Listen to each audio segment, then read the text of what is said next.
Hello everyone. So as I promised in the previous video, today I'm going to explain the third steps of the breathing meditation. The breathing meditation for compassionate people. For compassionate people here, I mean actually this is the practice of compassionate people, but also this is a practice to become compassionate people. So I call this breathing meditation as breathing meditation for compassionate people. So this meditation is totally different from the first steps, and the second steps is totally different because this is very special, and it's for special people like you. I mean, because this is for really extraordinary people. So when you are trying to practice this breathing meditation, you have to know that the entire moment is not for yourself. You are meditating not for yourself. The entire moment is not for yourself, because in this meditation you have a promise that until to the enlightenment I will follow the path of Buddhists and Bodhisattvas, right?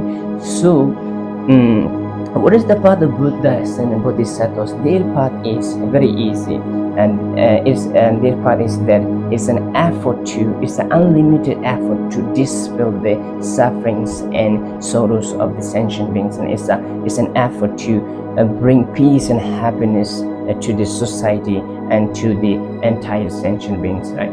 So when you're inhaling, exhaling. So when you are inhaling, exhaling, it's not just a normal inhalation and exhalation. When you are inhaling, you have to inhale all those problems, those difficulties, those tensions of the entire sentient beings into your body. And when you are exhaling, you have to exhale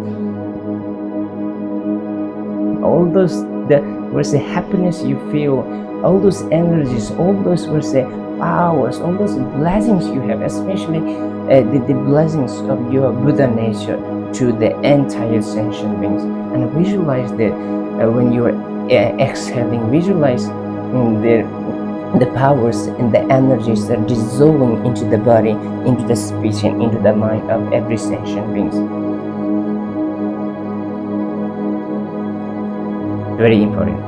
But honestly speaking, I'm not at all a compassionate guy. I get angry often, especially when I see those auto drivers around me.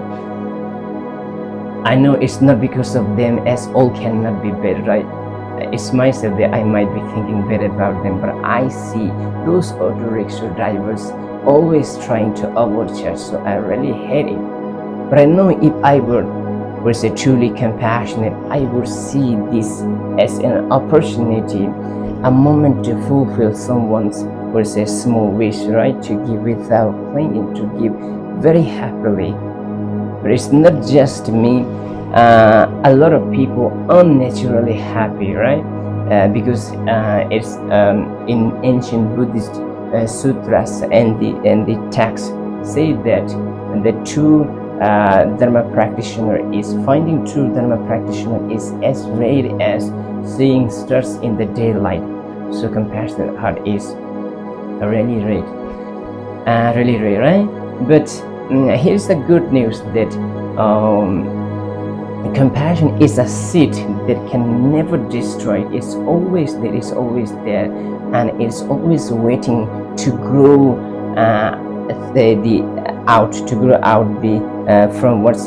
through the cracks of our heart and mind.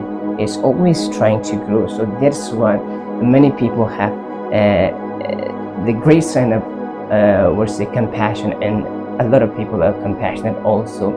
And those signs of compassion sometimes try to flesh out of my heart also, but sadly it disappears very quickly and unknowingly. So how do you know that there's a trace of compassion in you? The litmus test, I believe, that if you are mentally feeling rich, then it's a great sign.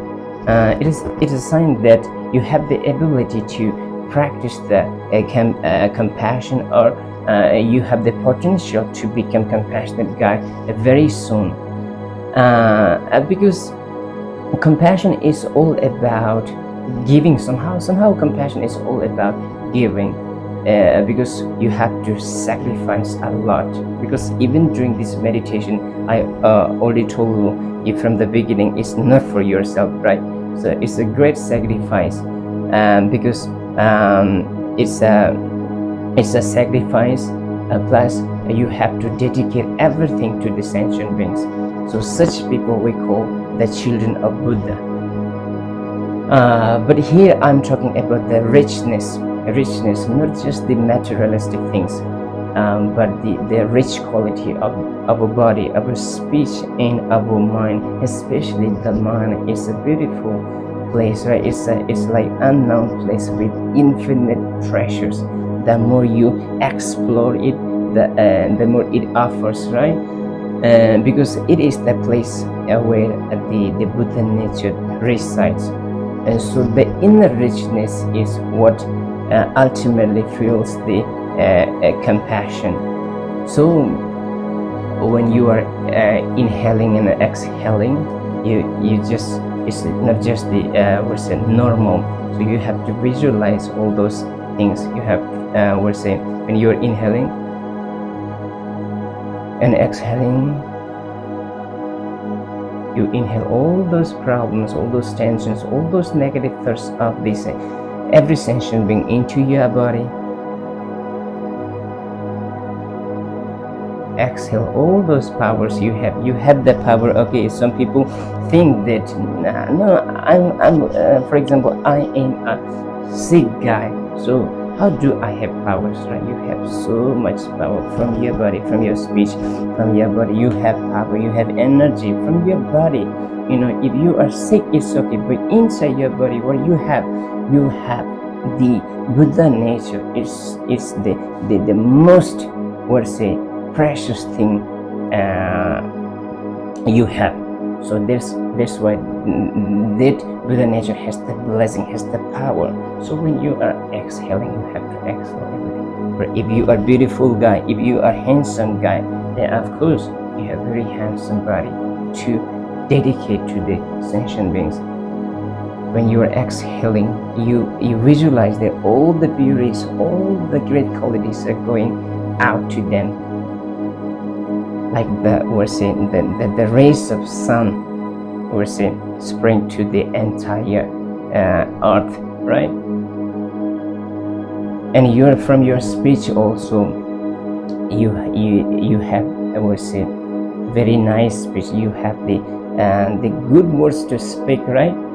And so when you are exhaling from your speech also, you have to think that all the great qualities of speech are going out to them. And very importantly, and the most essential one, is the mind. The mind has a great quality.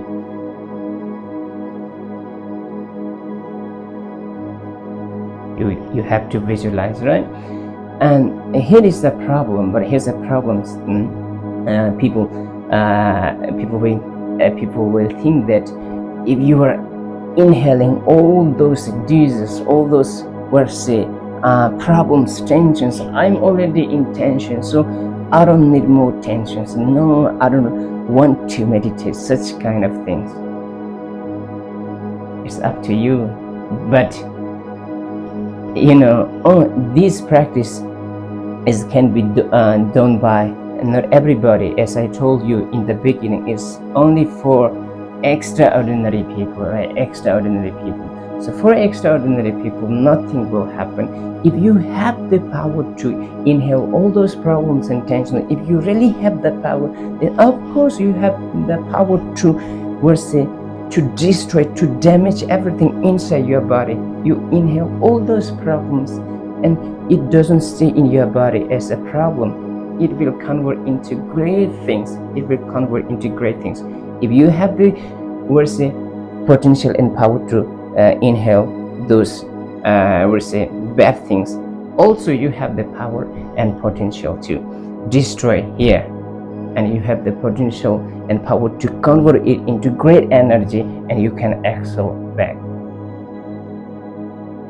It has a story that in previous lifetime of the Buddha, He was born as a great compassionate guy, and he found when he was going to jungle, he found a tiger and was dead little cubs. Then the tiger was totally angry, so he felt very pity, and he has nothing to give, so he cut all his fleshes, all this meat. He cut all this meat and gave to the tiger, and he fell unconscious. And after some moment, he got back all his body as before. So how this has happened? It's because of the power of the compassion. If you have the power to give, your body, then also you must have the power to gain your body also. So no need to worry. And especially you are trying to practice this breathing meditation, right? So it only brings happiness. Actually, this is not for yourself. As I already told you, it's not for yourself. You are meditating for others, but it automatically brings immense pleasure and happiness to your body, to your mind, and to your speech.